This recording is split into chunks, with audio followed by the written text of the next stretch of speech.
There's no need because what we were struggling for is already, we have seen the fruits of our demonstration. Okay, again, if I want to talk about the situation of Mbadi as a finance minister, I've seen our president, the Daktari Honorable Ruto, have done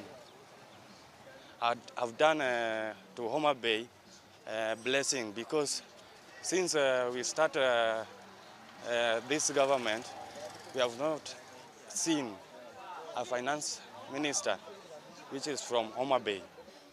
Kwa hii maandamano, kwa leo hii hatuna maandamano kwa town, Homa Bay town, na tunafuraha sana juu kila mtu ako na kazi yake. Naona kama watu wanatembea, wanafanya mashughuli yao.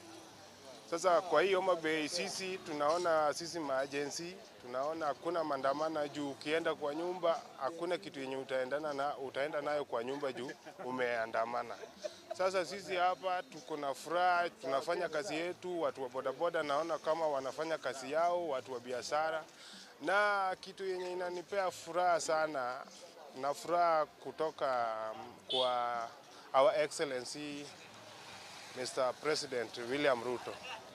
Kitu chenye amefanya kuchagua Mr.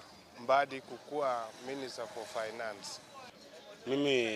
Mimi sioni haja ya kuwa na maandamano, because tayari tumeshapata minister mbili kwa hii government ambao sikuwa na kuweka mtu, sikupatia kura. So naomba tu watu wetu wakuwa tu na tulivu, wawache mambo ya maandamano sasa, ili tukue na maendeleo.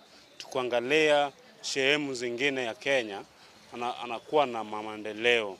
Sasa tupatie rais yetu wa Kenya nafasi afanye kazi, ili tumuone sasa ni kipi inaweza kukunia.